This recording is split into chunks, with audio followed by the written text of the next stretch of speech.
The sun hung low over the Colorado Territory, painting the endless stretch of sagebrush and mesquite in shades of amber and rust. It was the autumn of 1887, and the small town of Silver Creek nestled against the foothills of the Rocky Mountains like a child seeking shelter from the vast, unforgiving wilderness that surrounded it. The town wasn't much to look at. A main street lined with weathered storefronts, a saloon with swinging doors that never stopped creaking, a general store, and a church whose white paint had long since surrendered to the relentless wind and dust. At the edge of town, where civilization gave way to untamed prairie, stood the Double Diamond Ranch. It sprawled across 5,000 acres of prime grazing land, its boundaries marked by split-rail fences that seemed to stretch to the horizon.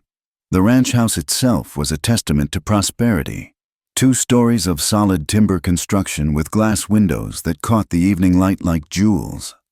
It was the kind of place that made other men tip their hats in respect and their wives whisper behind gloved hands. The owner of this empire was Samuel Sam Thornton, a man of 35 years whose weathered face told the story of a life lived under the harsh western sun.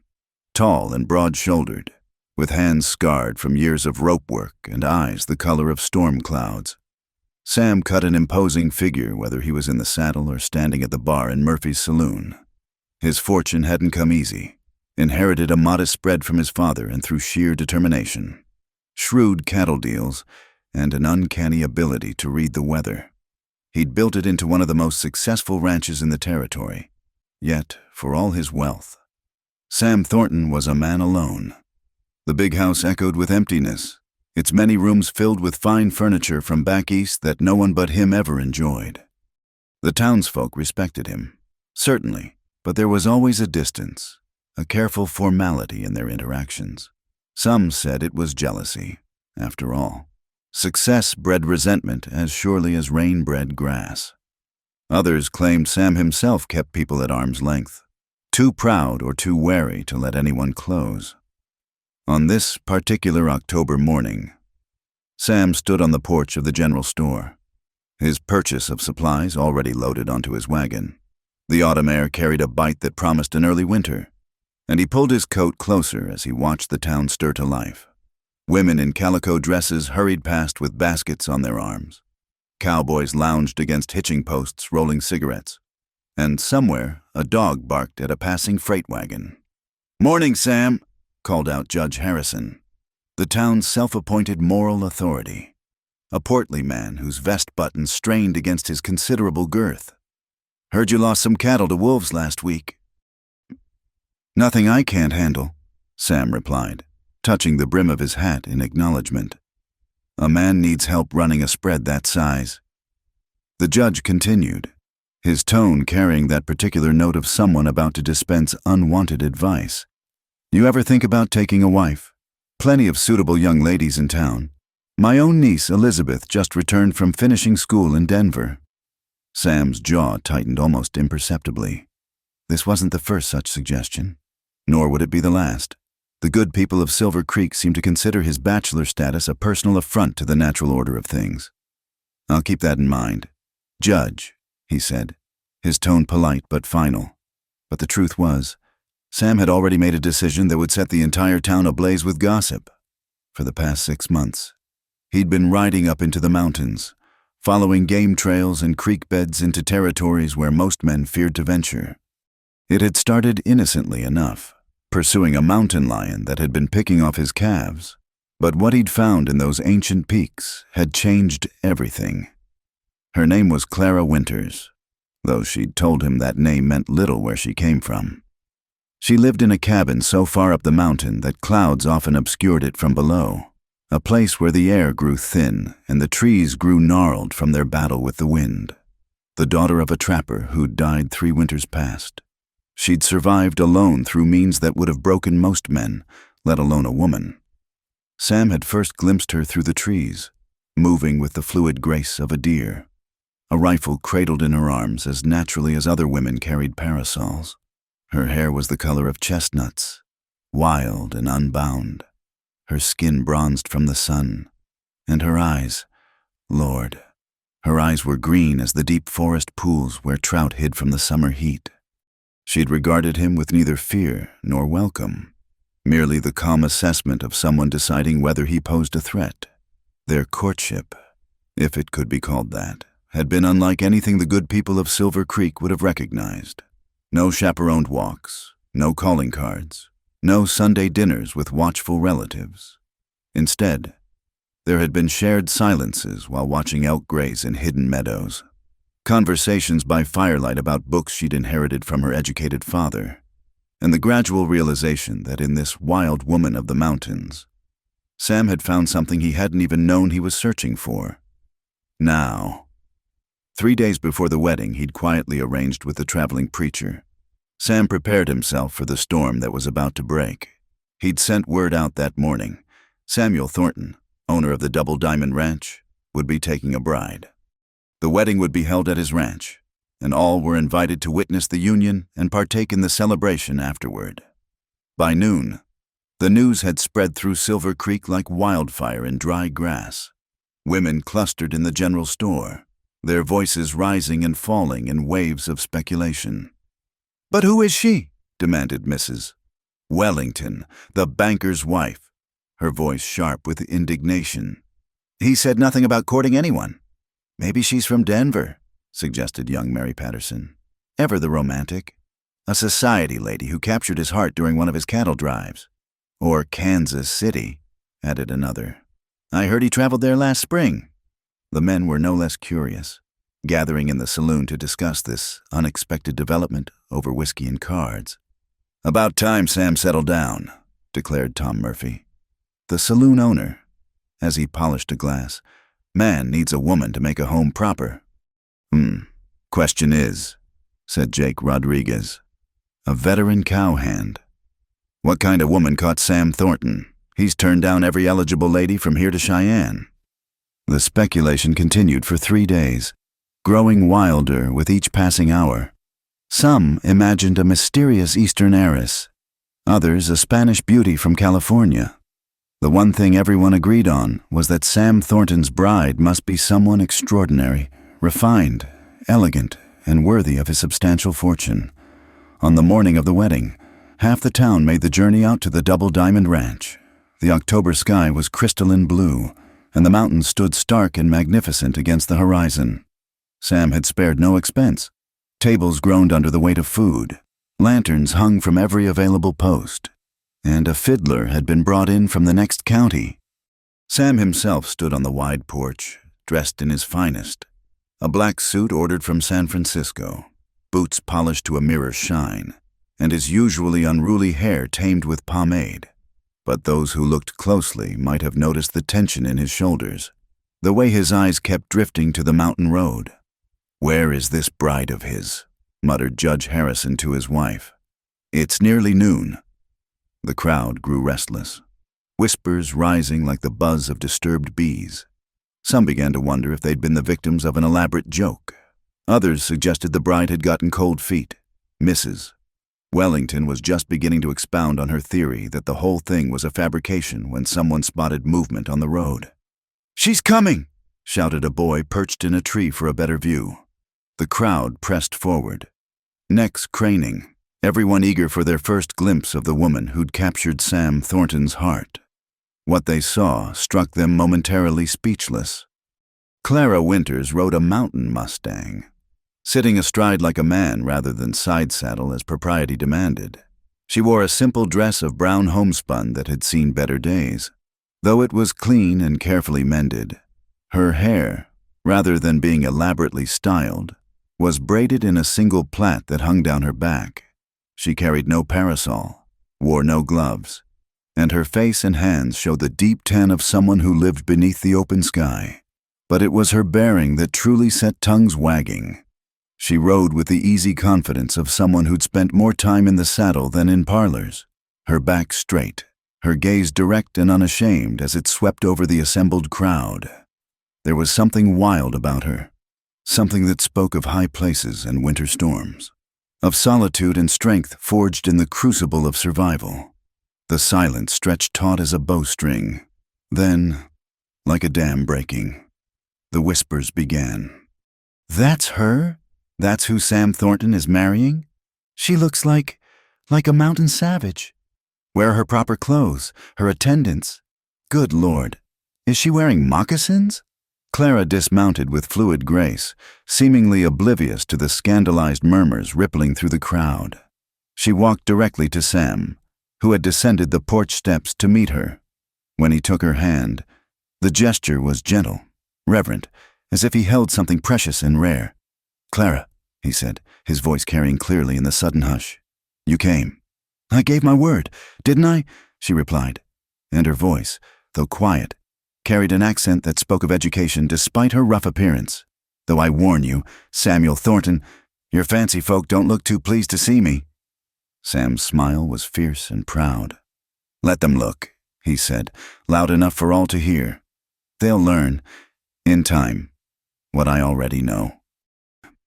As the preacher cleared his throat to begin the ceremony, the watching crowd exchanged glances of disbelief and disapproval. They mocked the rich cowboy for marrying the mountain woman, their whispers following the couple like shadows as they spoke their vows beneath the vast Colorado sky. None could have guessed the trials that lay ahead, or how desperately they would come to need the very skills and strength they now scorned. The wedding ceremony proceeded, but the damage was done. In the eyes of Silver Creek, Sam Thornton had lost his mind, throwing away his position and reputation for a wild woman who belonged more to the mountains than to civilized society. As Clara Winters became Clara Thornton, she stepped into a world that had already judged her unworthy, beginning a journey that would test not only her marriage, but the very foundations of the community itself. The weeks following the wedding were harder than Clara had anticipated, though she'd never admit it aloud. The grand house that had seemed merely large from the outside felt like a maze of expectations she couldn't quite navigate. Each morning, she woke before dawn out of habit, only to find that the household staff Sam employed looked at her askance when she tried to help with chores. Mrs. Thornton, the housekeeper, Mrs. Dalton, would say with barely concealed disapproval, "Ladies don't work in their own kitchens." But Clara had never been a lady by Silver Creek's definition, and the enforced idleness chafed at her like ill-fitting stays. She took to escaping to the stables, where at least the horses didn't judge her for wearing her old buckskin jacket or for knowing how to muck out a stall. The first time she ventured into town alone was 3 weeks after the wedding. Sam had business in Denver and would be gone for several days. Clara needed supplies, thread for mending, flour for the bread she insisted on baking herself despite Mrs. Dalton's protests, and perhaps a length of calico if she could find something that didn't make her feel like she was wearing a costume. She drove the wagon herself, handling the team with the easy competence of someone who'd been driving since childhood. The autumn air was crisp, carrying the scent of wood smoke and dying leaves. For a moment, tooling down the mountain road, she could almost pretend she was just Clara Winters again, free and unbeholden to anyone's expectations. The illusion shattered the moment she reached Main Street. Conversations died as she passed. Women she'd been introduced to at the wedding suddenly found urgent business that required them to cross to the other side of the street. When she entered Morrison's general store, the cheerful chatter of the ladies gathered near the fabric counter ceased abruptly. "Good morning," Clara said, nodding to the assembled women. Her voice was steady, but her hands tightened on the basket she carried. "Mrs. Thornton, Mrs." Wellington acknowledged with a chill that could have frosted windows. The banker's wife looked Clara up and down, taking in her simple dress and work-roughened hands. "How unexpected to see you in town. I needed supplies," Clara replied, moving toward the counter where Mr. Morrison stood, clearly uncomfortable with the tension in his store. Behind her, the whispers started, not quite low enough to be inaudible. "Did you see her driving that wagon? Like a common teamster. And those hands. Has she ever worn gloves in her life? Poor Sam. He must be mortified." Clara's spine stiffened, but she continued her shopping with methodical precision. She selected her thread, examined the flour, and yes, chose a length of calico, a practical brown that wouldn't show dirt. When she approached the fabric counter to have it cut, the women parted before her like she carried some contagious disease. 3 yards, please, she told Mr. Morrison, who cut the fabric with hands that trembled slightly under the weight of so many watching eyes. It was young Mary Patterson who broke ranks first, her natural kindness overcoming social pressure. That's a lovely color. Mrs. Thornton, it will bring out your eyes. Clara turned to the girl with genuine warmth. Thank you, Miss Patterson. That's very kind. Mrs. Wellington's hand fell on Mary's arm like a hawk's talon. Come, Mary, we must be going. She steered the girl away, but not before adding, loud enough for all to hear. One must be careful about the company one keeps. Reputations are such fragile things. The words stung more than Clara cared to admit. She completed her purchases and loaded her wagon, aware of faces peering from behind curtains and doorways. The drive home seemed longer than usual, the weight of those stairs following her up the mountain road. That evening, she stood on the porch of the ranch house, looking out over the valley as the sun painted the mountains in shades of rose and gold. This had been her view from the cabin too, though from a different angle, a different elevation. The beauty remained the same, but everything else had changed. She thought of her life before, the cabin her father had built with his own hands, teaching her to read by firelight from his treasured books. He'd been an educated man who'd fled some scandal back east, finding peace in the isolation of the mountains. From him, she'd learned Shakespeare and mathematics, philosophy and poetry, but also how to track elk, dress a deer, find water in dry seasons, and read the weather and the flight of birds.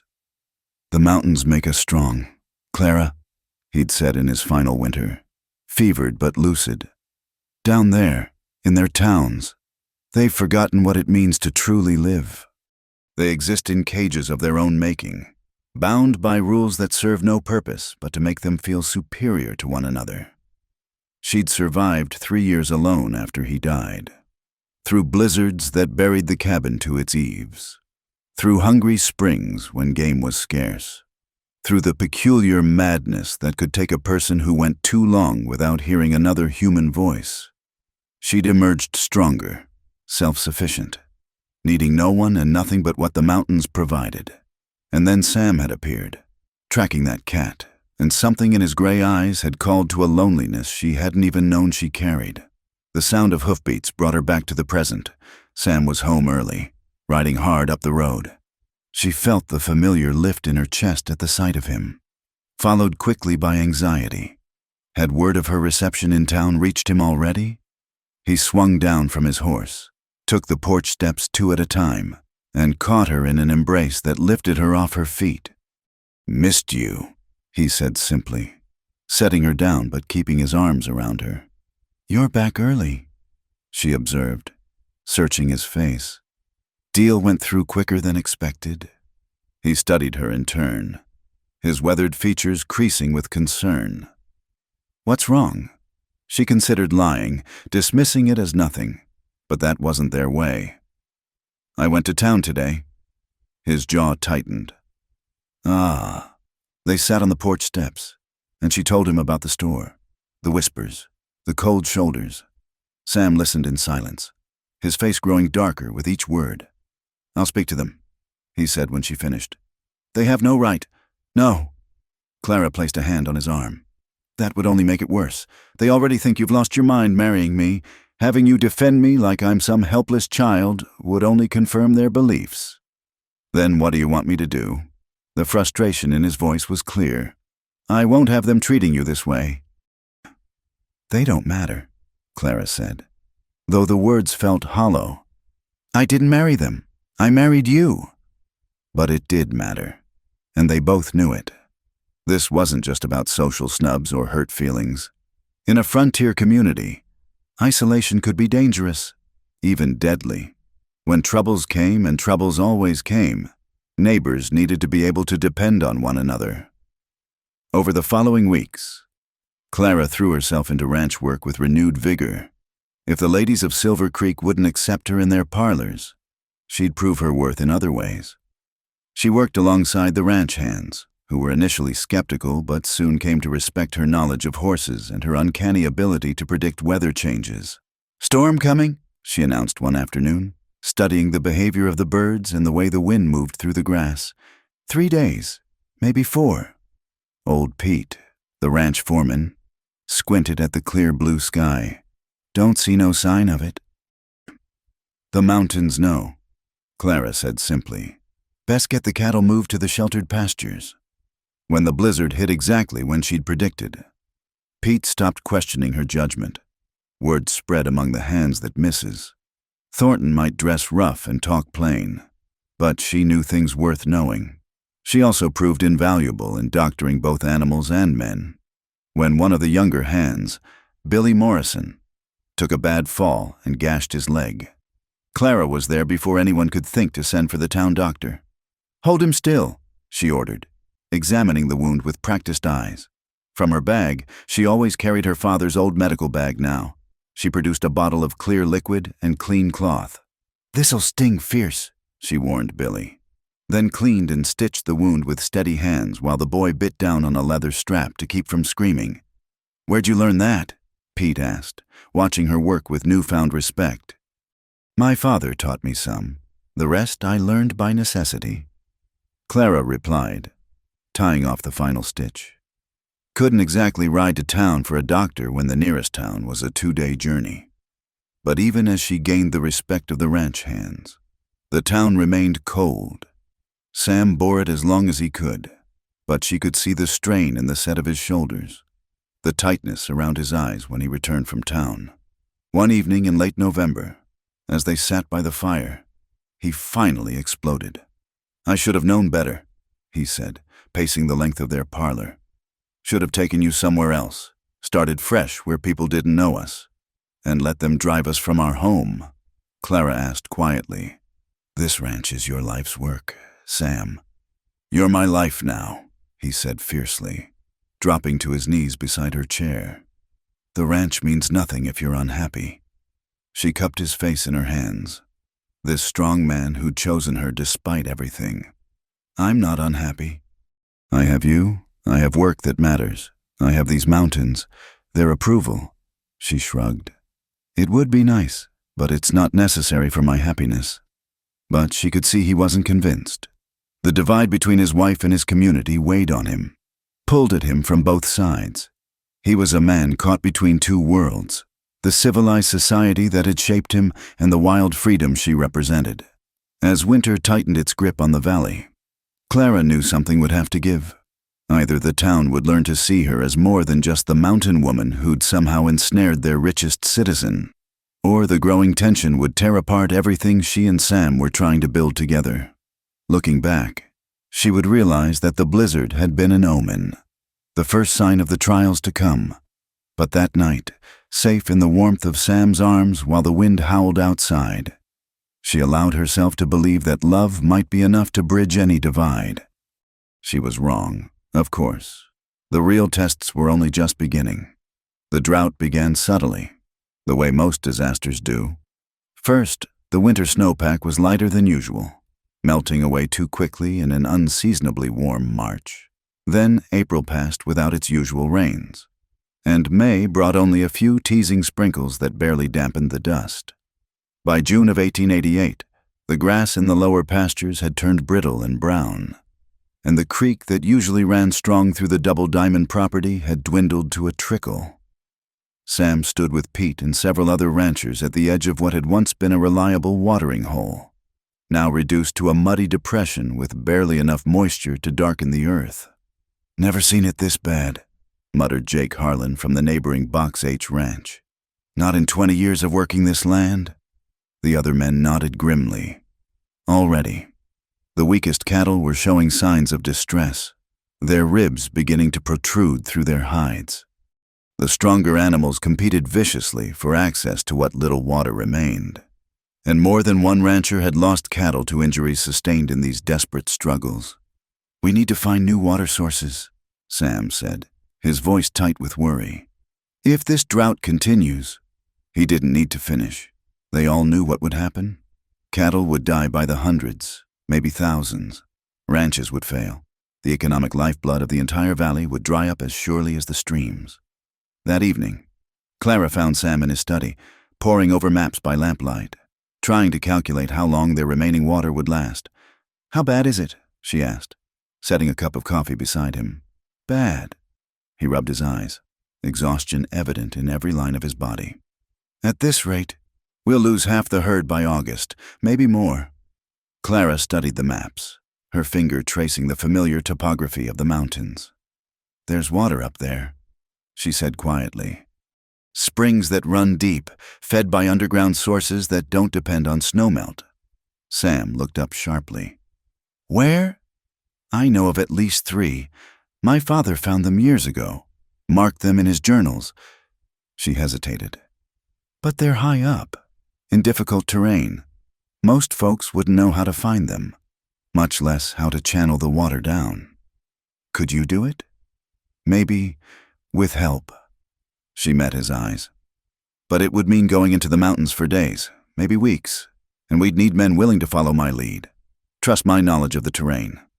The next morning, Sam called a meeting of all the local ranchers. They gathered in the Silver Creek Town Hall, desperate men with sun-weathered faces and worry etched deep in their eyes. Sam stood before them, Clara at his side despite the disapproving murmurs that rippled through the crowd. "My wife knows of water sources in the high mountains," Sam announced without preamble. "Springs that could save our herds." The reaction was immediate and predictable. "Your wife," Jefferson Davis, owner of the Rocking J, practically spat the words. "The mountain woman." "She knows these peaks better than any of us," Sam said firmly. "She's lived up there, survived up there. If anyone can find water, it's Clara."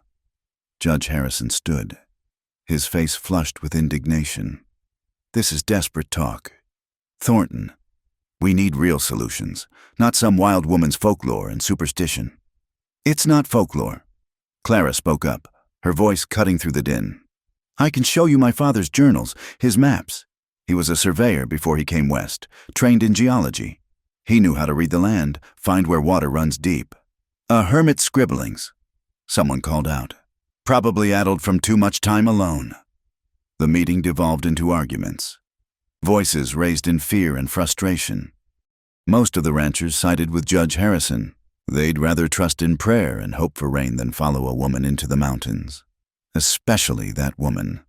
But not all of them. Jake Rodriguez from Sam's ranch stood. "I'll go," he said simply. "Seen Mrs. Thornton predict weather better than any almanac. If she says there's water, I believe her." 2 others joined him. Tom Sullivan from the Box H and, surprisingly, young Billy Morrison, the hand whose leg Clara had doctored. Their support was meager, but it was enough. They set out 3 days later, a small party laden with tools and supplies. Clara led the way on her mountain Mustang, dressed in practical men's clothing that would have scandalized the town even more than her usual attire. Behind her rode Sam, Jake, Tom, Billy, and Pete, who'd insisted on coming despite his age. The first 2 days took them through familiar territory, following deer trails and creek beds that Clara navigated with unconscious ease. But as they climbed higher, the terrain became treacherous. Narrow paths skirted cliff edges where one false step meant certain death. The air grew thin, making men and horses labor for breath. "This is madness," Tom muttered as they paused to rest the horses. Below them, the valley spread out like a brown blanket, patches of green showing only where the last precious water sources survived. "There," Clara pointed to a series of peaks ahead. "The first spring is just beyond that saddle." They reached it as the sun was setting, painting the rocks in shades of gold and crimson. Where Clara had indicated, a spring bubbled up from the rocks, crystal clear and cold as winter. The men fell to their knees, drinking deeply, letting the horses wade in up to their bellies. "I'll be damned," Pete breathed. "Pardon my language, ma'am, but it's true as gospel." "This is just the first," Clara said, already calculating. "But we need to figure out how to get this water down to the valleys.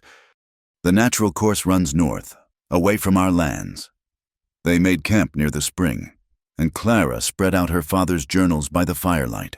The men gathered close, their earlier skepticism replaced by keen interest as she explained the underground water systems, how certain rock formations trapped and channeled rainfall from centuries past.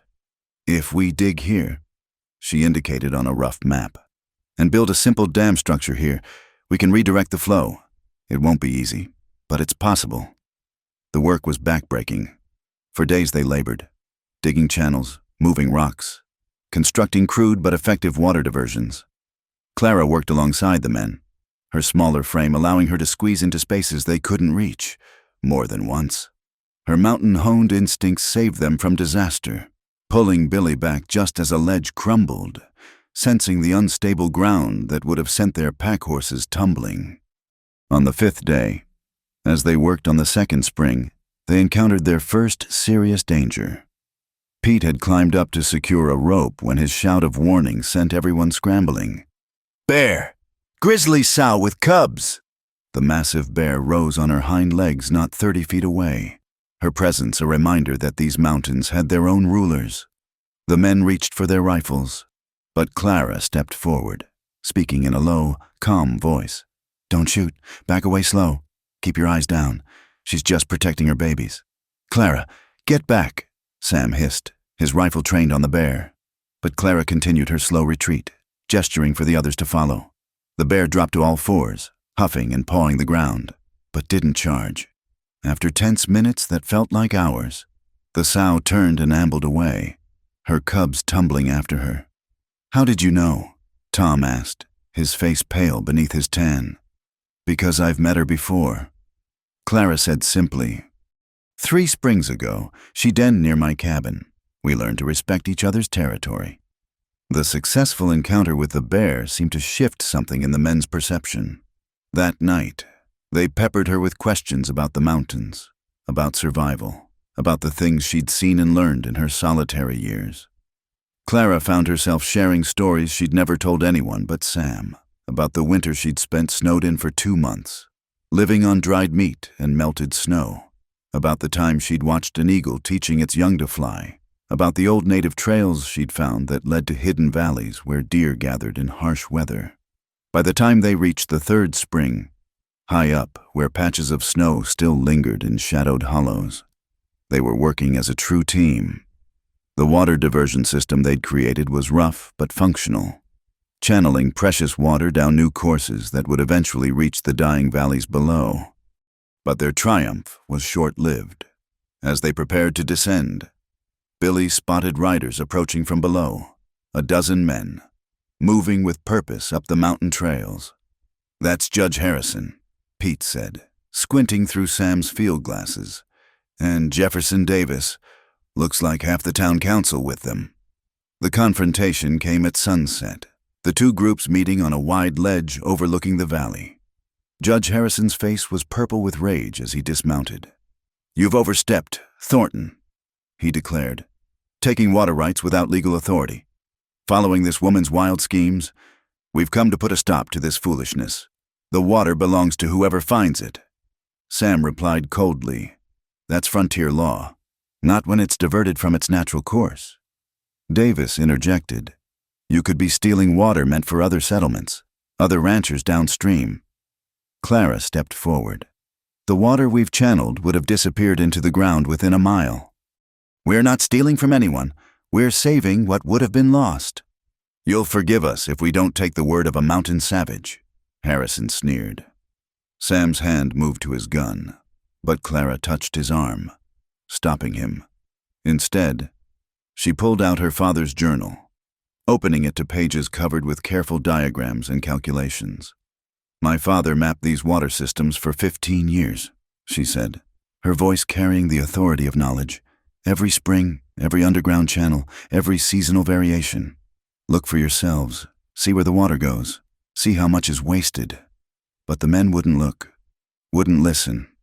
The argument escalated, voices echoing off the mountain walls, until Pete's sharp whistle cut through the noise. "Riders coming," he announced. "From the valley." The second group that appeared was smaller but no less urgent.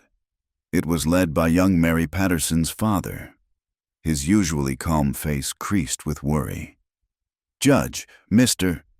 Davis, all of you need to come back immediately," he gasped, his horse lathered with sweat from the hard ride. "The Morrison well has gone dry, and the Hendricks too. We've lost 50 head of cattle since you left, if we don't find new water sources soon." In the silence that followed, Clara spoke. "The water from the springs will start reaching the lower elevations within the week. It's not enough to end the drought, but it could save the breeding stock, keep the ranches alive until the rains return." Judge Harrison's face was a study in conflicting emotions, pride warring with desperation, prejudice with necessity. Finally, Davis spoke what they were all thinking. "If she's wrong, we lose everything anyway. If she's right..." They worked together then, all of them, through the night and into the next day. The townmen, despite their initial resistance, couldn't argue with the evidence before their eyes. The flowing water, the careful engineering of the diversions, the clear logic of Clara's explanations. When they finally descended from the mountains, the first trickles of redirected water were already beginning to flow into the parched valleys. It wasn't a miracle. The drought would still claim its toll, but it was hope at the base of the mountains, as the groups prepared to go their separate ways. Judge Harrison approached Clara. His face was stiff, the words clearly difficult for him to speak. "I was wrong," he said simply. "What you did up there, we owe you thanks." Clara nodded, accepting the acknowledgement without triumph. "We all want the same thing. Judge to survive, to see our community prosper. That's what matters." As they rode home, Sam reached over to take her hand. "They're starting to see who you really are," he said softly. "Some of them." Clara agreed. "It's a beginning." Behind them, the mountains stood eternal and unforgiving, their hidden springs now flowing toward the thirsty land below. The drought would worsen before it ended, but Clara had given them something more precious than water. She'd given them a chance, and, perhaps, the first glimmer of acceptance. The summer evening was uncommonly cool for July, with a breeze carrying the scent of sage and distant rain that would never quite reach their valley. Clara and Sam sat on the porch of the Double Diamond Ranch house, watching the sun paint the mountains in shades of amber and violet. The redirected spring water had helped, but the drought persisted, and with it, a tension that seemed to permeate everything. "Tell me about your father," Sam said suddenly, breaking their comfortable silence. In all their months together, Clara had shared fragments, but never the whole story. Clara was quiet for a long moment, her fingers absently tracing patterns on the worn wood of the porch railing. "His name was William Winters, Dr. William Winters, back in Boston, before..." "Before what?" She turned to look at him, studying his weathered face in the fading light. "Before he killed a man, in a duel, over my mother's honor." A bitter smile touched her lips. "Turned out the man was the governor's nephew. Father had two choices, hang or disappear. So we disappeared." Sam took her hand, saying nothing, letting her find her own pace with the story. "I was 7 when we came to the mountains. Mother lasted 2 years before the isolation and hardship took her. Father..." She paused, remembering. "Father said the mountains were our salvation and our penance both. He taught me everything, not just survival, but literature, mathematics, philosophy. He wanted me to be educated, even if I'd never see the inside of a proper school. He sounds like a remarkable man." "He was broken," Clara said simply. "Brilliant and broken. He never forgave himself for Mother's death, for taking her away from everything she knew. But he poured all that guilt into making sure I could survive anything." She laughed, but there was no humor in it. "I think he knew he wouldn't last forever, made sure I could manage alone when the time came." "How did he die?" "Pneumonia. Winter of '85. I tried everything, all his medicines, all the remedies he'd taught me. But sometimes trying isn't enough." She squeezed Sam's hand. "I buried him behind the cabin, where he could see the sunrise. Lived 3 more years up there alone before you came hunting that cat." Sam pulled her close, and they sat in silence as stars began to prick the darkening sky. Finally, he spoke. My parents died when I was 15. Cholera took them both within a week. I inherited the ranch, such as it was then, just a few hundred acres and a handful of cattle. Spent 20 years building it into what it is now. Why? Clara asked. What drove you? Proving I was worth something. I suppose that I wasn't just the orphan boy folks took pity on. He smiled ruefully. Turns out having the biggest ranch in the valley doesn't mean much when you're eating supper alone every night. Is that why you kept coming back to the mountains? Looking for something? Looking for you, he said simply, though I didn't know it at the time. They talked through the night, sharing stories they'd never told another soul. Sam spoke of the loneliness that wealth couldn't cure, the way success had isolated him as surely as Clara's mountains had isolated her. Clara told him about the winter she'd befriended a wolf with a broken leg, nursing it back to health only to watch it leave without a backward glance come spring. That's when I understood. She said, wild things can't be owned. They choose to stay or go. People are the same. Really. The only difference is we lie to ourselves about it. As dawn approached, painting the eastern sky in pastels, Sam asked, do you miss it? Your old life? Sometimes. Clara admitted, I miss the simplicity. Up there, survival was the only law. Down here. She gestured toward the valley. There are so many rules I don't understand. Expectations I can't seem to meet.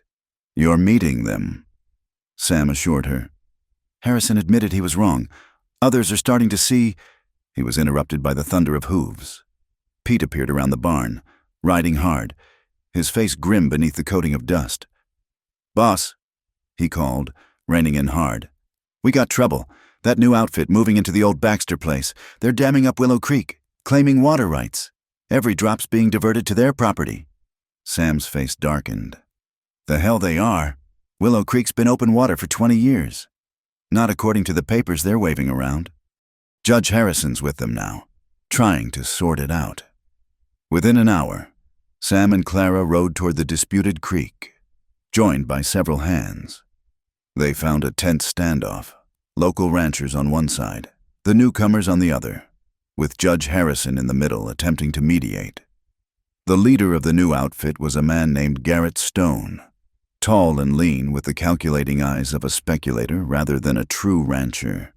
His men had already constructed a substantial dam, and the creek that normally flowed toward several small ranches had been reduced to a muddy trickle. It's legal, Stone declared, waving documents. I filed claim on this water rights before I even bought the property. Any water flowing through my land belongs to me. That's not how it works here, Sam said dangerously. Water's shared in this valley. Always has been. Times change. Thornton, maybe you've had it too good for too long. Clara had been studying the dam structure, her practiced eye taking in details others missed. That dam won't hold, she announced suddenly. Look at how they've anchored it. First good rain, it'll wash out and take half the creek bank with it. Stone's eyes fixed on her with contempt. And what would a woman know about engineering? Especially a wild woman who probably can't even read. The insult hung in the air like gunpowder waiting for a spark. Clara felt Sam tense beside her, saw hands drift toward weapons, but she remembered something her father had taught her. Sometimes the sharpest weapon was knowledge wielded with precision. I can read well enough, she said calmly, sliding from her horse and approaching the dam. Enough to know that Virgil wrote, Felix qui potuit rerum cognoscere causas. Happy is he who can understand the causes of things. She pointed to a critical weakness in the structure.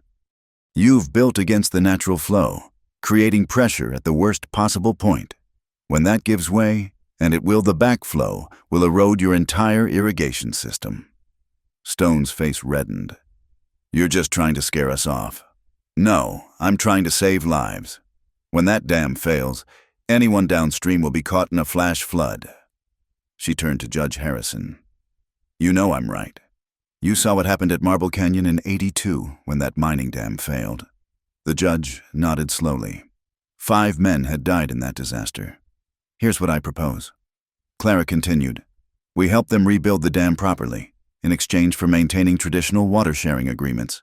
Everyone benefits. No one dies. You expect us to take advice from her? One of Stone's men scoffed. It was Tom Sullivan who spoke up. This woman found water in the mountains when we were all sure our herds would die. I'd trust her judgment over any engineer from back east. Others nodded agreement. Men who'd seen Clara's knowledge proven in the harsh reality of drought and survival. The tide was turning, but Stone wasn't finished. Fine words, he sneered. But I wonder what else Thornton found in those mountains. A proper wife, or just a... Sam moved faster than Clara had ever seen him move, his fist connecting with Stone's jaw before the insult could be completed. Stone went down hard, and suddenly everyone was reaching for guns. Stop! Clara's voice cracked like a whip across the tension. She stepped between the two groups, hands empty but raised. This is exactly what ignorance and pride lead to. Men dying over words and water while the land itself suffers. She looked at each man in turn, her mountain-bred authority silencing them. Mr. Stone, you can keep your dam and watch it fail, probably taking some of your men with it. Or you can accept help and be part of this community. Your choice.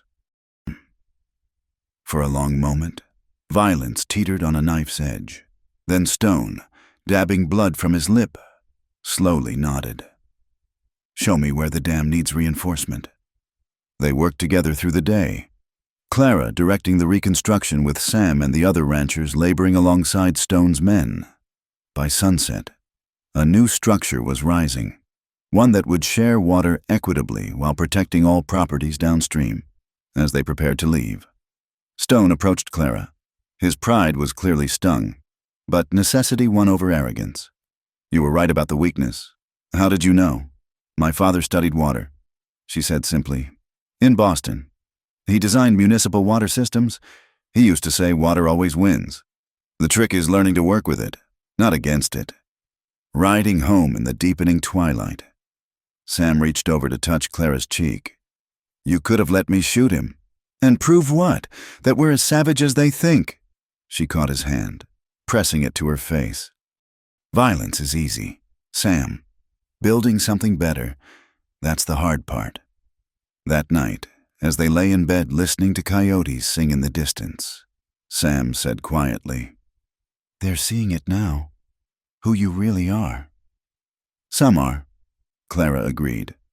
Others never will, but today we prevented bloodshed and secured water for everyone. That's what matters. She didn't tell him about the fear that had gripped her when guns were drawn, the memory of her father's stories about the duel that had sent them into exile. She'd learned young that violence created more problems than it solved, that knowledge and wisdom were stronger weapons than any gun. But she also knew that acceptance was fragile, that progress could be undone by a single spark of hatred or fear. The drought would end eventually, but the human tendency toward suspicion and division that was a force as eternal as the mountains themselves. Still, as Sam's breathing deepened into sleep beside her, Clara felt something she hadn't experienced since her father's death, the tentative warmth of belonging, of being part of something larger than mere survival. It wasn't complete acceptance, might never be, but it was a beginning. Outside, the redirected water gurgled in new channels, flowing toward fields and pastures that desperately needed its life-giving touch, like acceptance itself. It came slowly, in trickles rather than floods, but it came nonetheless. The thunder came first, rolling across the valley like a stampede of invisible horses. Clara woke instantly, her mountain-trained senses alert to danger before her mind could fully process what had stirred her. Beside her, Sam was already rising, reaching for his boots in the darkness. "Storm?" he asked, but Clara shook her head, listening intently. "No, horses, many of them, riding hard." They dressed quickly, Sam strapping on his gun belt while Clara grabbed her rifle. Dawn was still an hour away, and the darkness beyond their windows seemed to pulse with threat. As they stepped onto the porch, Pete emerged from the bunkhouse, followed by several hands, all armed. "Riders coming up the main road," Jake Rodriguez reported, his young face tense. 15, maybe 20, moving with purpose. The thunder resolved into distinct hoofbeats, and soon torches appeared through the pre-dawn gloom. The riders swept into the ranch yard like a plague of locusts. Their leader, a man Clara recognized with a sinking heart, Cole Matthews, owner of the Lucky Strike mine and notorious for his violent methods of getting what he wanted. "Thornton!" Matthews bellowed, his scarred face made demonic by torchlight. "We've come for tribute. Your water tax." "There's no such thing as a water tax," Sam replied evenly, though his hand rested on his pistol. "There is now." Matthews grinned, gold teeth glinting. "See, the way we figure it. You've been hoarding water up in them mountains. Time to share the wealth. $500 a month, or we'll take payment in cattle." "That's robbery," Pete spat. "That's business," Matthews corrected. "Unless you'd prefer we handle this the hard way." His men spread out, several carrying torches dangerously close to the barn and outbuildings. The threat was clear: pay or burn. Clara stepped forward, her rifle held loosely but ready. "You're Cole Matthews. You killed 3 men in Silverton over a card game." Matthews' eyes fixed on her with interest. Well, the mountain woman. Heard about you. Heard you think you're some kind of witch, finding water with magic." "No magic," Clara said calmly. "Just knowledge. Knowledge that tells me you're making a mistake." "That's so?" Matthews dismounted, walking closer. Several of Sam's men tensed, but Clara held up a hand, keeping them still. "You take from us, others will take from you. That's the law of these mountains. What goes around comes around, usually with interest." She met his gaze steadily. "But there's another way. You need water for your mining operations. We need protection from raiders. Perhaps we can reach an understanding." Matthews laughed harshly. "You offering to make a deal, woman? Your man too yellow to speak for himself?" Sam started forward, but Clara touched his arm. "My husband speaks plenty, but water is my business. You want access to the mountain springs? You deal with me." The standoff stretched taut, violence hovering like a physical presence. Then Matthews nodded slowly. "All right, I'll hear your terms. 10% of what the springs produce, delivered to your mine monthly.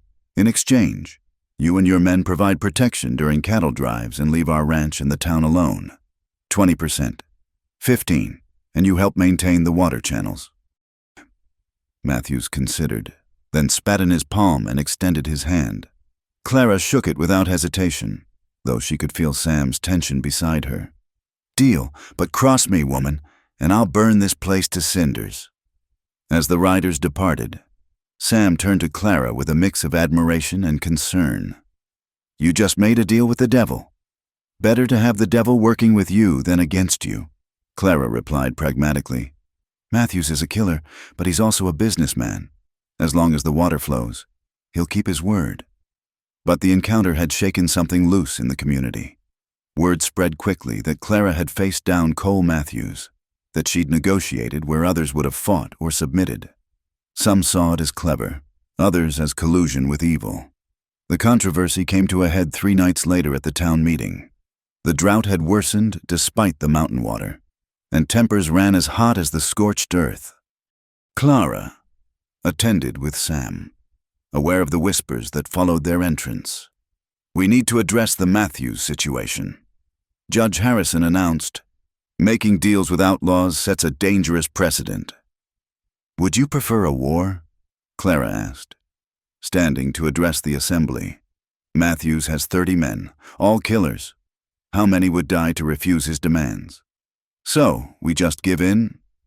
Jefferson Davis demanded. "Let every bandit with a gun take what they want?" "We survive," Clara said firmly. "That's what we do here. We survive. Sometimes that means fighting. Sometimes it means negotiating. Wisdom is knowing which to choose." Mrs. Wellington stood, her face pinched with disapproval. "This is what comes of tolerating unconventional elements in our community. First, we're taking water advice from a hermit's daughter. Now we're making pacts with criminals. The words stung. But before Clara could respond, Mary Patterson spoke up. "That hermit's daughter saved our cattle." That unconventional element kept Cole Matthews from burning us out. Maybe it's time we stopped judging and started appreciating. Others joined the debate, voices rising in anger and fear. Through it all, Clara noticed something that chilled her more than any threat. A group of men near the back, whispering among themselves, their faces dark with something beyond mere disapproval. After the meeting, as they walked to their wagon, one of those men stepped into their path, Josiah Campbell, a recent arrival who'd bought land east of town and who'd been vocal about maintaining proper standards in the community. "Your wife's gotten too bold." "Thornton," Campbell said quietly. "Mountain witch, treating with outlaws, acting like a man. There's talk of riding her out of the valley." Sam's hand moved to his gun, but Clara stepped between them. "Mr. Campbell, I've survived blizzards that would freeze your blood, faced bears and wolves and worse. Do you really think a few angry men concern me?" "They should," Campbell replied. "We know how to deal with witches here." "Enough," Sam growled, pushing past Campbell. "Threaten my wife again, and Matthews will be the least of your worries." That night, Clara couldn't sleep. She stood at the window, watching clouds build over the mountains, feeling the barometric pressure drop. "Sam," she said quietly, "there's a storm coming. A big one." "Matthews?" "No, a real storm. 3 days, maybe 4. It's going to break the drought, but—" She turned to him. "We need to warn people. Flash floods in the arroyos, mudslides in the canyons. After all this dry, the ground won't absorb the water fast enough." Sam was already reaching for his boots. "I'll ride to town. Spread the word. They won't listen. Not from me. Then I'll make them listen." But Clara was right. When Sam returned near dawn, his face was grim. "Half think I'm crazy. The other half think you're controlling the weather now. Campbell's been spreading poison all night." They did what they could, moving their own cattle to high ground, reinforcing the ranch buildings, preparing for nature's fury. Clara sent word to Matthews about the coming storm, honoring their agreement despite everything. On the second night, as the wind began to rise, riders appeared again at the ranch, but this time it wasn't outlaws. It was townspeople, led by Mary Patterson and her father. "Mrs. Thornton," Patterson said urgently. "My Mary says you know where it's safe to shelter. Campbell's got folks worked up, talking about riding you out, but there's others who remember the water you found. We'd rather trust you than him." More arrived as the night wore on.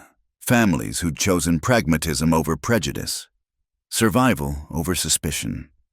Clara directed them to sheltered areas, helped secure their wagons and livestock.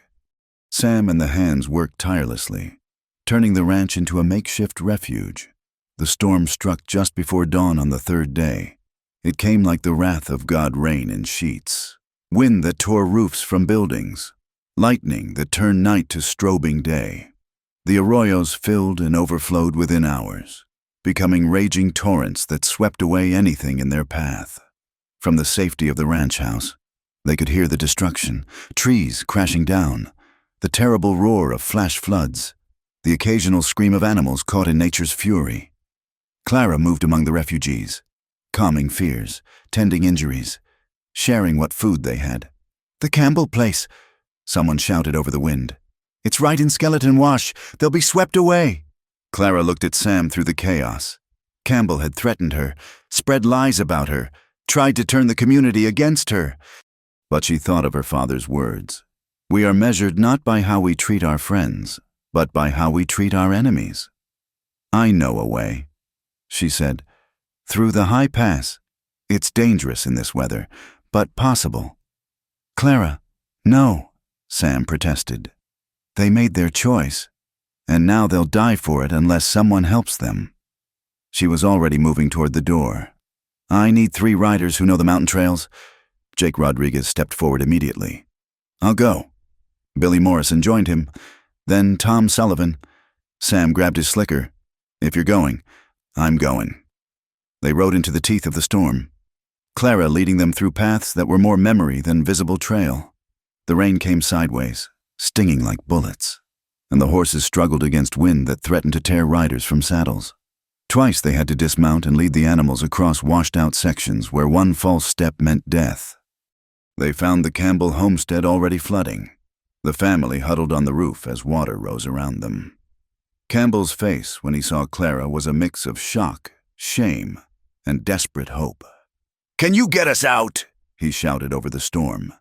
Clara had already spotted the route, dangerous, requiring them to cross a narrow ridge with floods on both sides.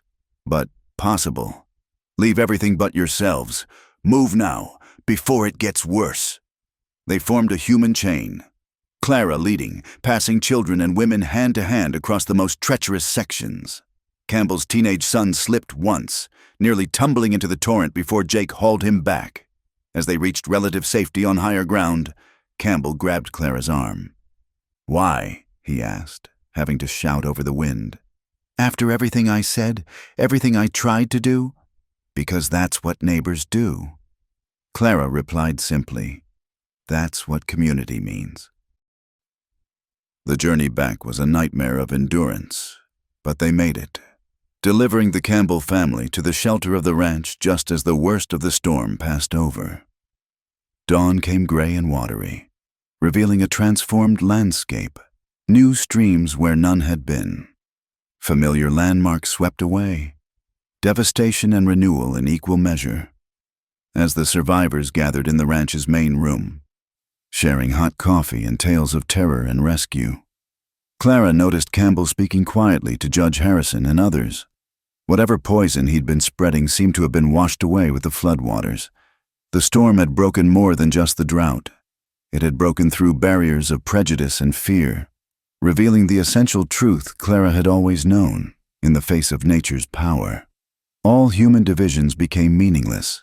Survival depended not on social standing or proper behavior, but on knowledge, courage, and the willingness to help one another. Sam found her on the porch as the sun finally broke through the clouds, painting the rain-washed world in brilliant color. "They're calling you a hero in there," he said softly. "I'm no hero. I just did what needed doing." She leaned into his warmth. "Maybe now they'll understand that's all I've ever tried to do." But even as she spoke, Clara knew the real tests were still to come. The storm had passed, but human nature was slower to change than weather. And somewhere out there, Cole Matthews was waiting. A deal struck in desperation that might yet demand a price none of them could afford to pay. Winter came early that year, as Clara had predicted from the behavior of the wildlife and the particular way the aspens turned. By November, snow lay thick on the ground, and the temperature plummeted to depths that old-timers said they hadn't seen in 20 years. The storm had ended the drought, but now they faced a different enemy, the killing cold of a high-mountain winter. Clara stood in the barn, checking on a cow that had been struggling with the harsh conditions. Her breath came in white puffs as she worked, her fingers nimble despite the numbing cold. The ranch had prepared well, thanks to her warnings, but she knew others in the valley hadn't been so fortunate. "Mrs. Thornton!" Young Tim Henderson burst through the barn door, his face red with cold and exertion. "Pa sent me. My sister Emma. She's terrible sick, burning up with fever. Ma's beside herself. Could you come?"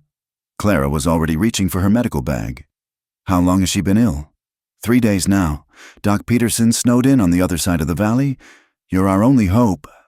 Sam appeared, having heard the commotion. "I'll come with you." "No," Clara said firmly. "Someone needs to keep the ranch running. The animals can't tend themselves in this weather." She saw his protest forming and added softly, "I'll take Jake with me. We'll be fine." The journey to the Henderson place was treacherous. The snow had drifted in places higher than a horse's belly, and the wind cut through even the thickest clothing like a knife. Jake rode ahead, breaking trail, while Clara followed, her mind already running through possible treatments. They found the Henderson cabin in chaos.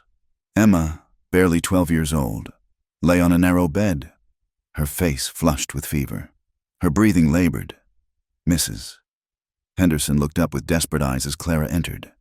"She can't keep nothing down," the woman said, wringing her hands. "Just burns and burns."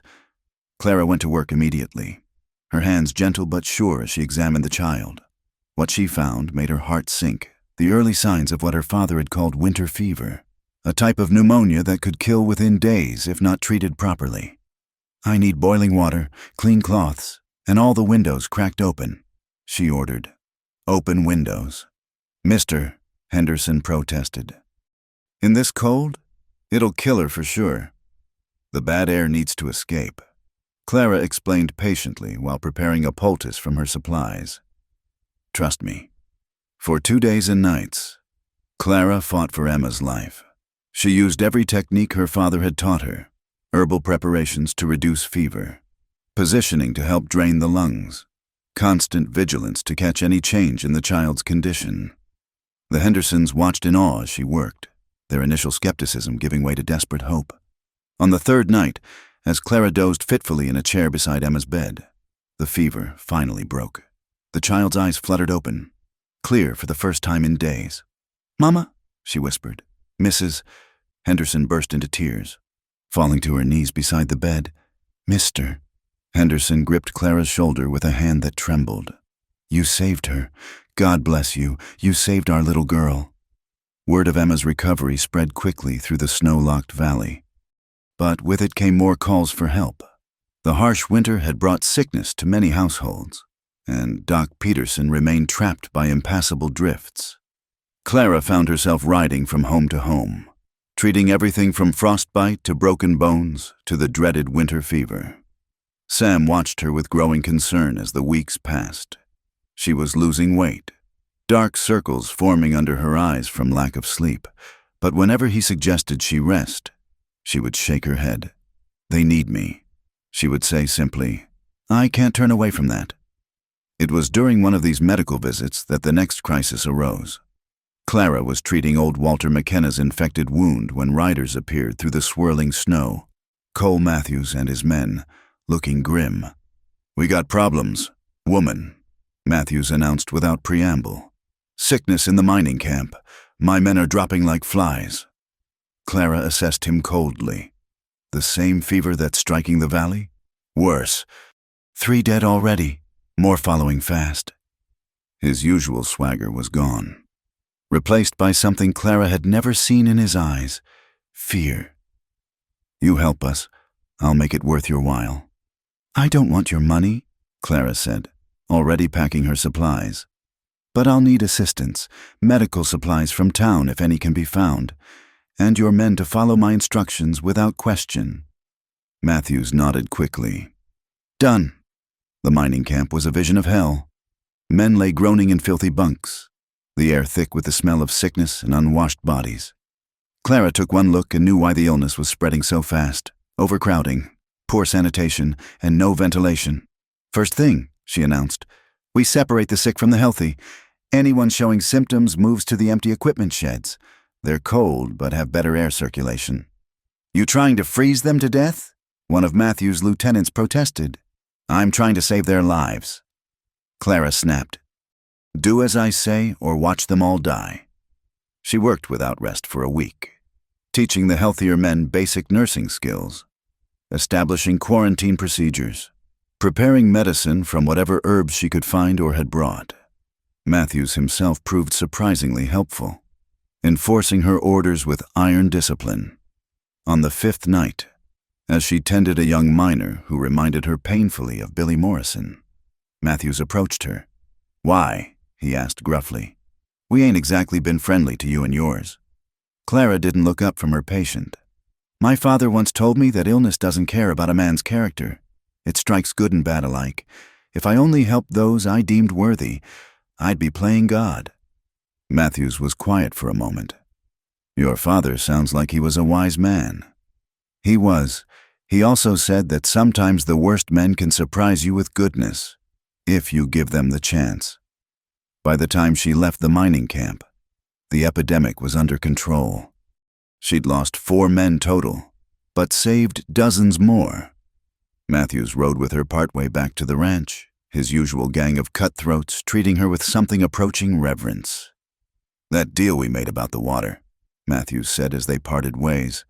"Consider it void. You've more than paid any debt." He paused, then added roughly, "And if anyone in that town gives you trouble, you let me know." Clara smiled tiredly. "I don't think that'll be necessary, but thank you." She was right.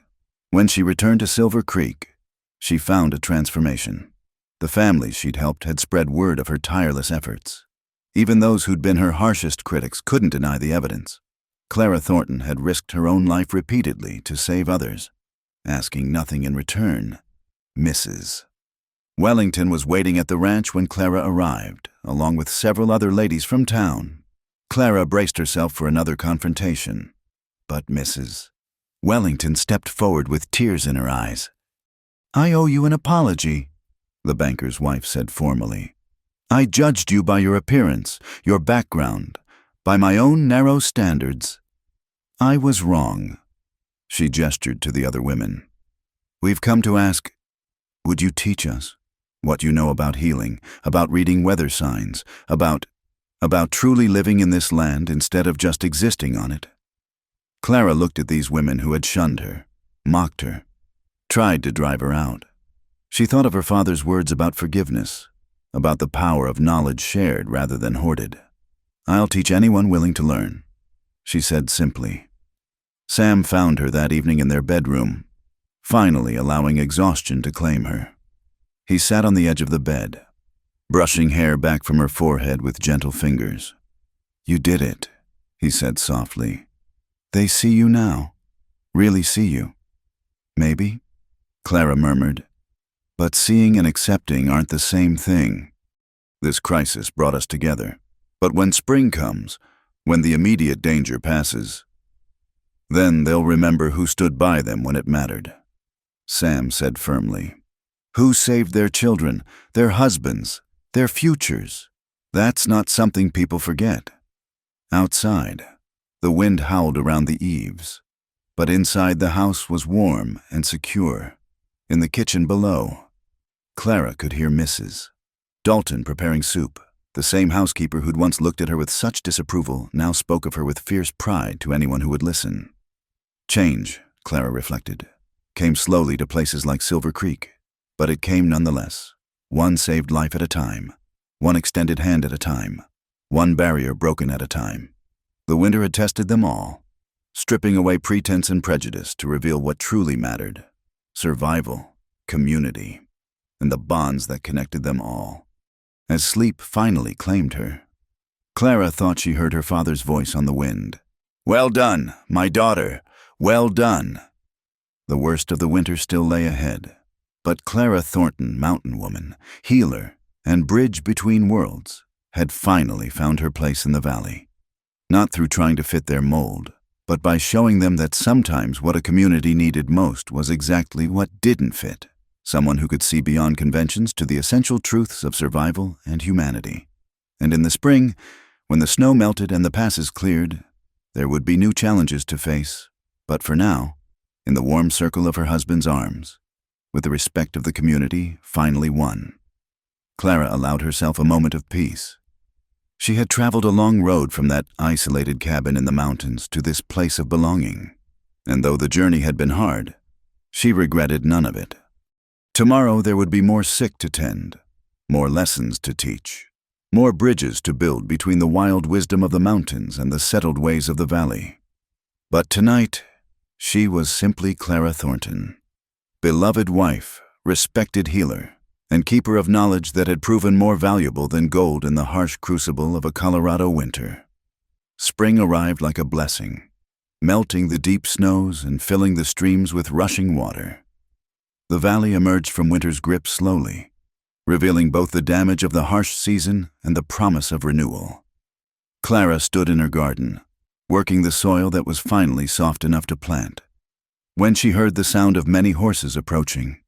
She looked up to see what appeared to be half the town riding toward the Double Diamond Ranch. Her first instinct was alarm. Had some new crisis emerged? But as the riders drew closer, she saw they carried no weapons, and their faces bore smiles rather than grimness. Judge Harrison led the group, looking somewhat sheepish but determined. Behind him rode the town council, Mrs. Wellington and the ladies' auxiliary, the Hendersons with young Emma sitting proud in her father's saddle, and dozens of other families Clara had helped through the winter. Sam emerged from the barn, wiping his hands on his leather apron, equally puzzled by the gathering crowd. Pete and the other hand stopped their work to stare. "Morning, Sam. Mrs.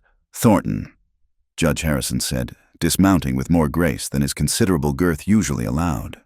"We've come on important business." "What kind of business?" Sam asked warily. The judge cleared his throat, looking uncomfortable. "Well, it seems we've been doing some thinking all winter while Mrs. Thornton was saving our lives and asking nothing in return. We've been poor neighbors. Worse than poor, we've been fools." Mrs. Wellington stepped forward. "What Harrison is trying to say, in his roundabout way, is that we've come to make amends and to ask for your help. Clara, properly this time."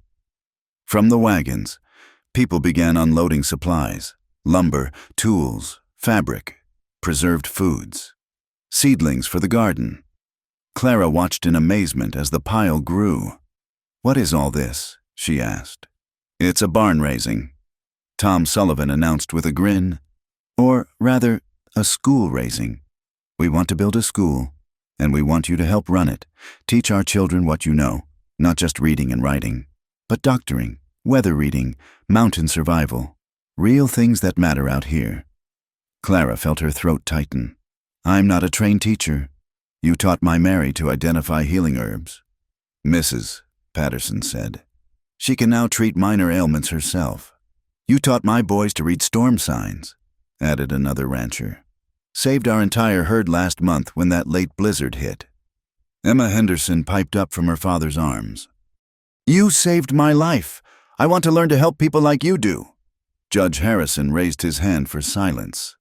"We took a vote, unanimous. We want Clara Thornton as our teacher, our healer, and—" he paused, seeming to struggle with the words. "Our friend, if she'll have us. That is—" Clara looked at these people who had once mocked and shunned her. She thought of the lonely years in the mountains, of her father's bitter exile from society, of the pain of being judged and found wanting by standards she never understood. And now, here they were, offering not just acceptance but respect, partnership, community. "I'll teach," she said, her voice steady despite the emotions threatening to overwhelm her. "But I have conditions." "Name them," Harrison said quickly. "The school welcomes everyone, ranchers' children, miners' children, even the Mexican vaqueros' children from the southern range. Education doesn't care about bloodlines or bank accounts." There was murmuring at this, but Harrison nodded. "Agreed." "And I keep teaching my way, book learning, yes, but also practical skills. A child who can conjugate Latin verbs but can't find water in a drought is poorly educated for this land.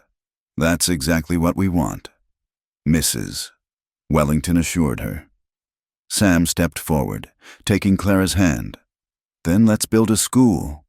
What followed was one of those rare, perfect days that live forever in memory. The entire community worked together, raising the frame of a modest but sturdy building on a piece of land Sam donated at the edge of the ranch. Men who had once whispered about the mountain witch now asked her advice on construction. Women who had crossed streets to avoid her now worked beside her, sharing recipes and gossip with equal enthusiasm. Cole Matthews appeared around midday with a wagon full of lumber liberated from somewhere, his rough miners surprisingly gentle as they helped with the construction. "Heard you were building something," he said gruffly. "Figured we owed you." As the sun reached its peak, Josiah Campbell approached Clara where she was helping to frame a window. His face was a study in humility and shame. "Mrs. Thornton," he began formally, "I owe you more than an apology. I owe you my family's lives. If you hadn't come through that storm, we all do things we regret when we're afraid, Mr. Campbell." Clara interrupted gently. "Fear makes fools of us all. The question is whether we learn from it."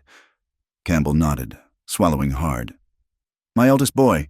Jonathan, he's clever but wild. Won't listen to his mother or me. Maybe he'd listen to someone who's actually lived wild and survived it." "Send him to me," Clara said. "We'll see what can be done." As the day wore on, the school took shape.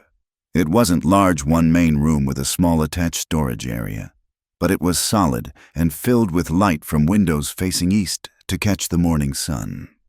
Clara insisted on a Franklin stove in the corner for winter warmth and good ventilation for summer cooling. "Just like at the mining camp," Matthews observed with a rare smile. "You do like your fresh air, don't you? Fresh air and clean water." Clara confirmed, "They'll cure more ills than all the patent medicines combined." As sunset approached, the building stood complete, but for the finishing touches. The crowd gathered in front of it, tired but satisfied with their day's work. Judge Harrison called for attention once more. "Before we celebrate, and Tom Murphy has brought several barrels of his finest for that purpose, there's one more piece of business." He produced a document from his coat. "This is an official proclamation, signed by every member of the town council and witnessed by near every soul in the valley." He cleared his throat and read, "Whereas Clara Thornton has proven herself a valuable member of our community through acts of courage, wisdom, and selfless service, and whereas we, the undersigned, acknowledge our previous errors in judgment and ask her forgiveness, be it resolved that she is hereby recognized as a full citizen of Silver Creek, with all the respect and privileges thereof. Furthermore, in recognition of her medical knowledge and the countless lives she has saved, she is granted the official title of the town's assistant healer to serve alongside Doc Peterson when he returns." The crowd erupted in cheers. Clara found herself passed from embrace to embrace, her eyes blurring with tears she refused to let fall. These people who had once mocked the rich cowboy for marrying the mountain woman now couldn't seem to express enough gratitude and admiration for her. As the celebration began in earnest, with fiddle music and dancing despite the day's exhaustion, Clara found a quiet moment with Sam on the school's small porch.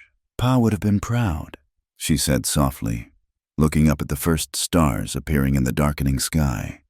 "He always said education was the great equalizer, the bridge between worlds. He raised a remarkable daughter." Sam replied, pulling her close. "Though I doubt even he could have foreseen this.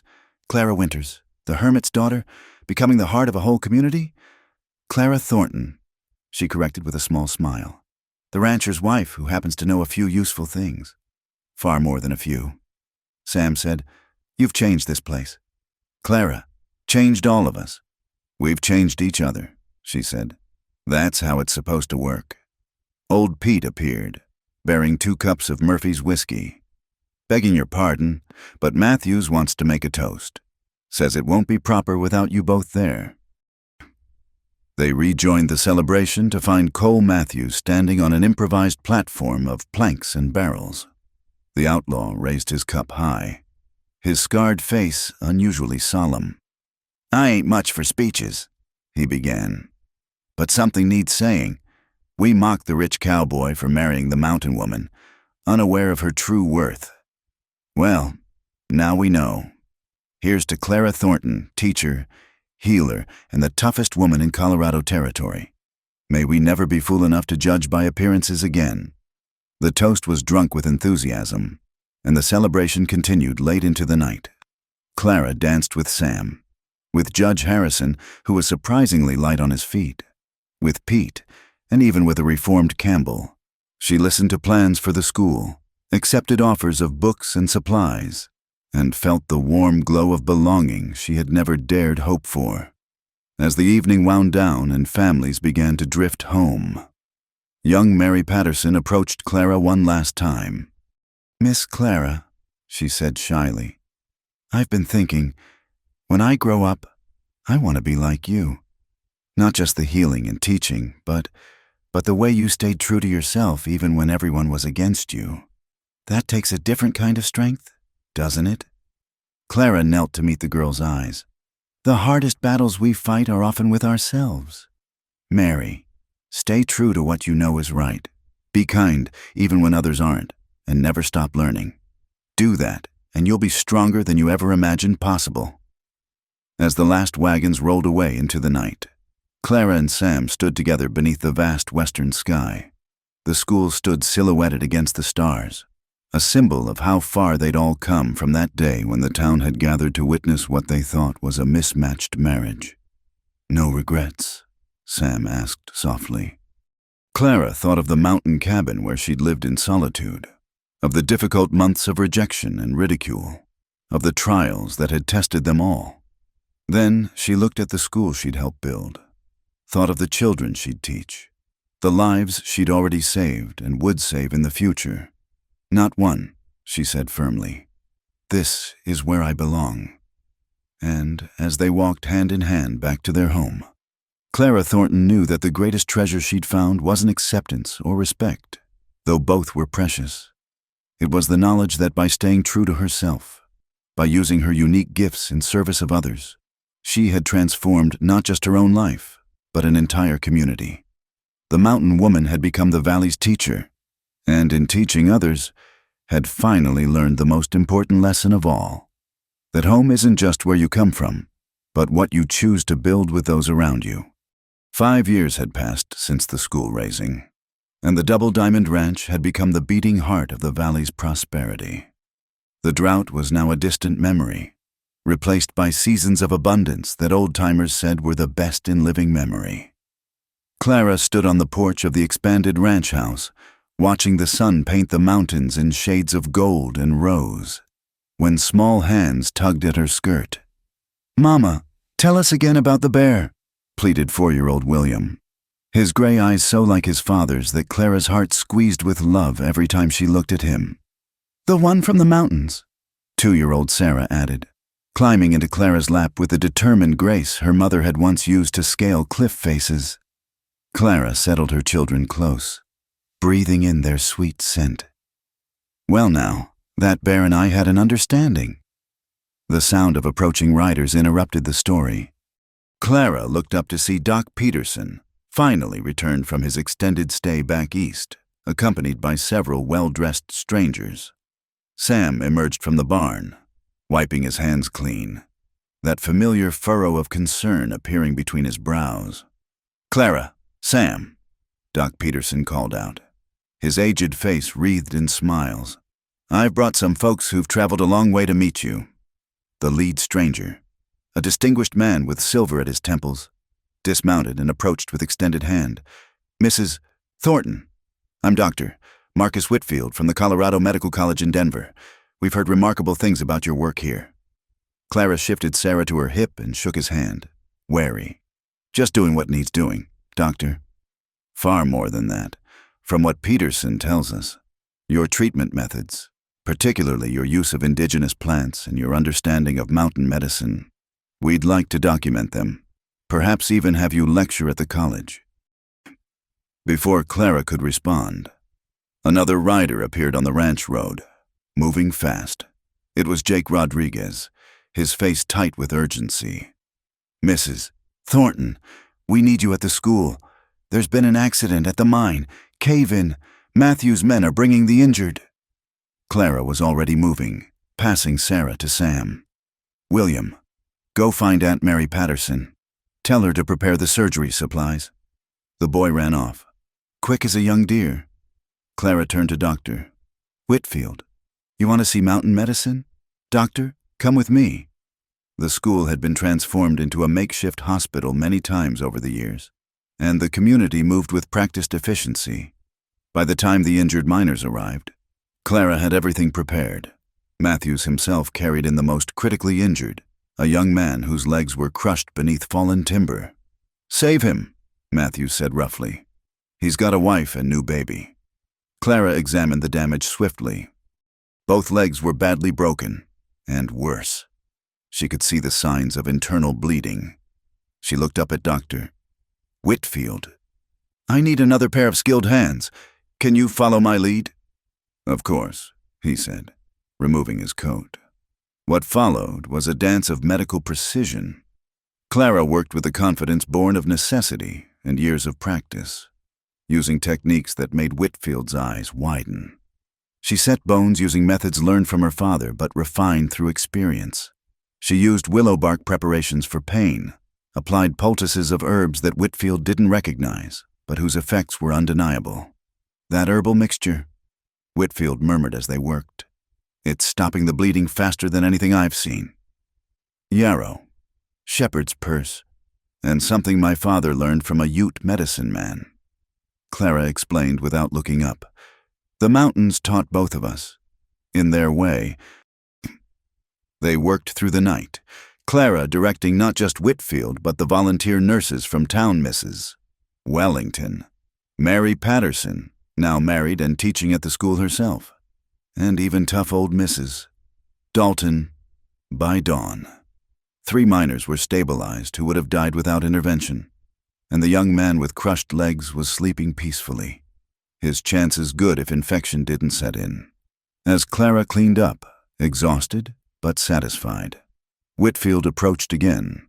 "That was extraordinary. You must share this knowledge, write papers, teach at the college. Think of how many lives could be saved." Clara looked out the window at her mountains, then at the community members still helping with the injured. "My place is here, doctor, but—" She paused, considering. "If you want to send students to me, ones who aren't too proud to learn from a mountain woman, I'll teach them what I know." Within a month, the first medical students arrived. Young men, and one brave young woman, from Denver who came expecting to humor a backwoods practitioner and left humbled by the depth of knowledge they encountered. Clara taught them in her direct way, combining book learning with practical experience, sending them into the mountains to identify medicinal plants, having them assist with real cases. The ranch prospered beyond Sam's wildest dreams. The cattle thrived, the land yielded its bounty, and at the center of it all was Clara teaching, healing, raising her children to understand both the civilized and wild aspects of the world. The house expanded again, rooms added for the students who came to learn, for the travelers who stopped to meet the famous mountain healer of Silver Creek. One autumn evening, as the aspens turned gold and the air carried the promise of snow, Judge Harrison organized a celebration for the Thorntons' 10th wedding anniversary. The entire valley gathered at the ranch, tables groaning with food, musicians playing, children running between the adults' legs. Clara stood with Sam, watching Emma Henderson, now 17 and one of Clara's most promising medical students, teaching the younger children about identifying healing herbs. Josiah Campbell's son Jonathan, once wild and unmanageable, now helped Sam manage the ranch with steady competence. Cole Matthews, somewhat civilized by age and Clara's influence, bounced young William on his knee while regaling him with carefully edited tales of his adventurous past. "Look what we built," Sam murmured, his arm around Clara's waist. "Not just the ranch or the school, but all of this." Judge Harrison climbed onto a makeshift platform, calling for attention. His hair was white now, his frame stooped, but his voice still carried authority. "Friends, we gather to celebrate not just a marriage, but a transformation. 10 years ago, many of us mocked Sam Thornton for marrying Clara Winters. We saw only surface differences. Mountain woman and valley rancher, wild and civilized, rough and refined." He paused, his eyes finding Clara in the crowd. "We were fools. What we failed to see was that Clara brought exactly what this valley needed. Knowledge, courage, and the wisdom to bridge 2 worlds. She saved our lives, educated our children, and shown us that true worth isn't measured in fine clothes or proper manners, but in service, wisdom, and heart." Mrs. Wellington stood next. "I was her harshest critic," she admitted. "Now I'm proud to call her my dearest friend. Clara taught us that strength comes in many forms, that education isn't just what you learn from books, but from life itself." One by one, people stood to speak, those whose lives she'd saved, whose children she'd taught, whose prejudices she'd gently overcome through patient example. Clara felt tears sliding down her cheeks as the community she'd once been rejected by now embraced her completely. As the evening wound down, Clara found herself standing where she'd stood that first day, when she'd ridden down from the mountains to marry Sam. But now, instead of hostile whispers, She was surrounded by warmth, her children playing with their friends, her husband's hand in hers, her community gathered in celebration. "Any regrets?" Sam asked, echoing his question from years before. Clara looked at the life they'd built together, the thriving ranch, the school now expanded to 3 buildings, the medical clinic, the bonds of friendship and respect that connected them to every family in the valley. She thought of her father, who died in exile, never knowing acceptance again. She hoped he could see this somehow, could know that his daughter had found what he'd lost, a place to belong without surrendering who she was. "Not one," she said softly. "This is what love does, Sam. It builds bridges where there were only chasms. It finds water in the drought and warmth in the winter storm." As if in benediction, snow began to fall, the first of the season, gentle flakes that caught the lantern light like scattered stars. The children squealed with delight, and even the adults paused to watch the mountains don their white cloaks. "Doctor," Whitfield approached one last time before departing, "you've created something remarkable here, Mrs. Thornton, a model for how communities can blend tradition with innovation, civilization with wilderness wisdom. We all created it," Clara corrected. "I just helped them see what was possible." Later, as the celebration ended and families headed home through the gentle snowfall, Clara stood with her family on the porch. William and Sarah were sleepy in their parents' arms, the day's excitement finally catching up with them. "Tell us a story, Mama," Sarah murmured drowsily. Clara smiled, adjusting her daughter's weight. "Once upon a time, there was a mountain woman who thought she needed no one but herself, and there was a valley rancher who thought wealth and land were all a man needed. But they were both wrong." "What did they need?" William asked. "Fighting sleep." "Each other," Sam answered, his voice warm with love. "And a community willing to learn and grow. They needed to discover that being different wasn't a weakness, but a strength, that the things that divide us are never as strong as the things that unite us." "And they lived happily ever after?" Sarah whispered. Clara looked out over the valley, their valley now, shaped by their choices, their struggles, their refusal to let prejudice win. The school stood proud against the snow, the medical clinic beside it, symbols of how far they'd all come. Tomorrow there would be new challenges, new students to teach, new lives to save. But tonight, surrounded by love and acceptance, she could give her daughter the answer she needed. "Yes, my darling, they lived happily ever after, not because life was perfect, but because they chose to build something beautiful together, stone by stone, lesson by lesson, one act of love at a time."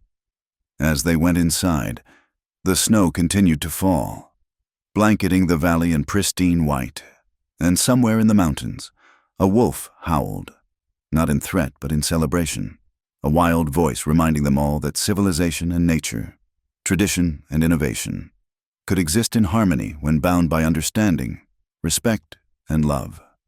The mountain woman had found her home, and in doing so, had helped an entire community find theirs.